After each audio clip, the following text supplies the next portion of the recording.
The Indian Coffee House on College Street, its ceiling fans churning the heavy monsoon air, embodies the combination of high culture and melancholy decay that endears the great city of Calcutta to Bengalis and foreigners alike.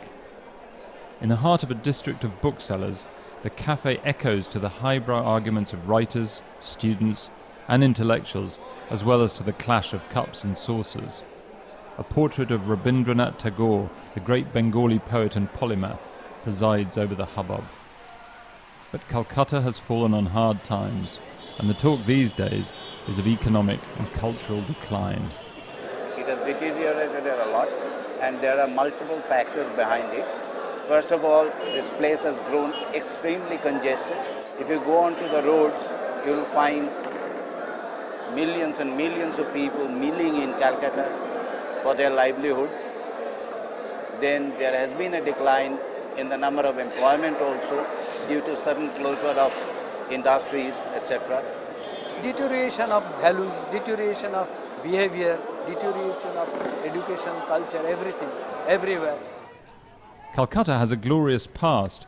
It was India's administrative capital until the British Raj made Delhi its chief city in 1911, and it remained India's undisputed cultural hub for decades after that.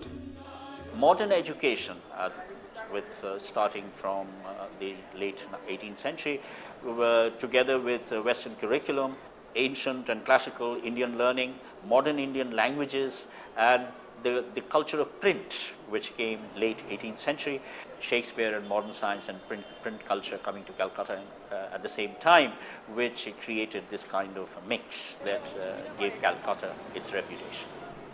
Today's Calcutta is very different. Overcrowded and impoverished, it reeks of decay. Beggars lie half-naked on the streets, buildings crumble, rats forage in the rubbish on the banks of the Hooghly River. The city's history since Tagore's death in 1941 has been one of inexorable decline. Calcutta was once home to great cultural figures such as Rabindranath Tagore. His family house here behind me is now a museum. He was a poet, an artist, a musician, the ultimate Renaissance man. But all that was a century ago. And yet there's hope. Calcutta's artists and academics say they see signs of a new Bengali Renaissance, perhaps not in poetry, but in new cinema, drama in the suburbs, and the music of the city's Bangla bands. They are coming up with new theatres, new literary journals and magazines, new institutions and organizations of learning and culture.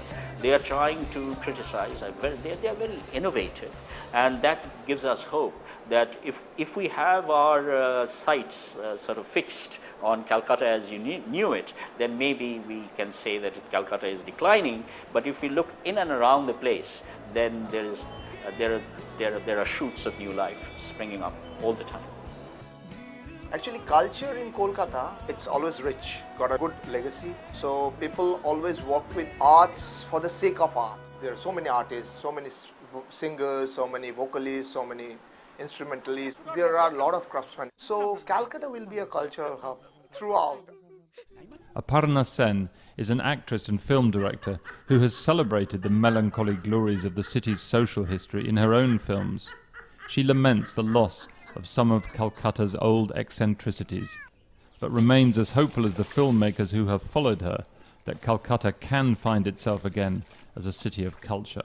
Culture is not static. It's like a river that keeps flowing, so it's bound to happen. I think it happens anywhere in the world, you can't expect culture to remain static. It never remains static. Now these young people are finding their voices, and in cinema, in music and so on, in writing, they're finding their voices.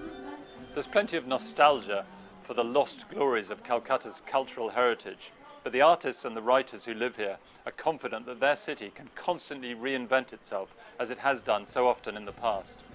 Victor Mallet, Financial Times, Calcutta.